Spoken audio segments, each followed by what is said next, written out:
İşdən gələn kimi qapını açıram.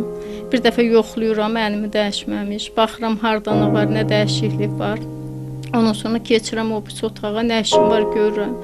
Axşam yatmazdan qabaq yenə. Yəni ki, buradan ayrı qalmaq məndən ötəri problem olar. Bacarmaram.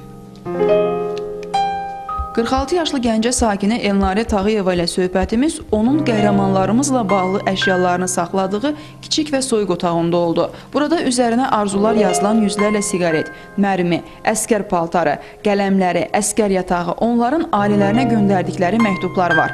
Otağın hansı köşəsinə baxsaq, orada milli qəhrəmanlarımıza, əskərlərimizə aid hansısa əşyanı görəcəyik. Bura muzey olmasa da, Elnarə Tağıyevanın 21 ildir ki, əskərlərdən topladığı əşyalardan ibarət bu kiçik otağı tarixi anları yaşadan güşədir. Onun saxladığı yadigarların sahiblərinin çoxu vətən uğrunda şəhid olub, lakin onlardan hazırda həyatda olanları da var. Müharibənin ağır günləri idi. Hərbiçilər gəlirdilər, bir səfər gəlmirdilər. Bizə baxdıq ki, günü-gündən əskərlərimizin izi itəbilər. Hər yerdə baş qarışıqdır. 92-ci ildə müharibənin qızğın vaxtından başladım mən gələn hərbiçilərin şəxs əşyalarını almağa, siqaretlərin üstünü yazdırmağa. 500-ə qədər əskərlər özləri yazdıqları siqaretlər var, öz ürək sözlərini yazıb veriblər. Yusif Mirzəyevin var, Aqil Musayevin var, Şahmar Cabbarovun var, Elbrus Allahverdiyevin var, Maşallah Abdullayevin var, Pərviz Səmədovun, Səfər Behbudovun, Şahlar Hüseynovun, Eltun İskəndərovun.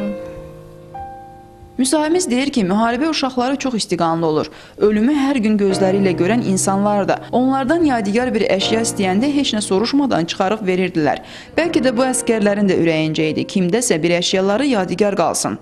Nə verirdilər, götürürdüm ki, sizdən yadigar saxlayacağım. Nə vaxtsa inşallah müharibə qutarar, bir muzey kimi gələcək nəsillərə göstərərik ki, bizim belə qəhrəman döyüşçülərimiz, qəhrəman oğlanlarımız olur. Güşədə 15 milli qəhrəmana aid olmaqla onlarla Azərbaycan əskərinə məxsus əşyalar toplanıb.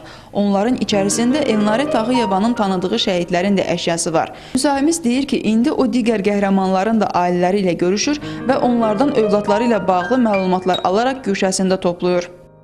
29 dənə milli qəhrəman evində olmuşam, ailəsindən görüşmüşəm. 16 şəhid ailəsinin şəxsi əşyası var, şəhidlərimizin şəxsi əşyası var, toplamışam. Muzeyimə məhdudiyyət qoymaq fikrim yoxdur.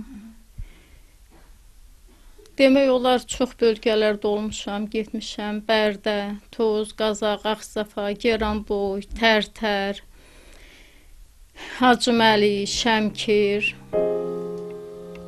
Bildirək ki, Gülşənin ilk əşyası əvvəl Goranboyda, sonra isə Ağdərədə döyüşən 1993-cü ildə şəhid olan komandir Yusif Mirzəyevə aid olub. O ölümündən sonra milli qəhrəman adına layiq görülüb. Gəncə üçün hazırladı Aynurə Sultan.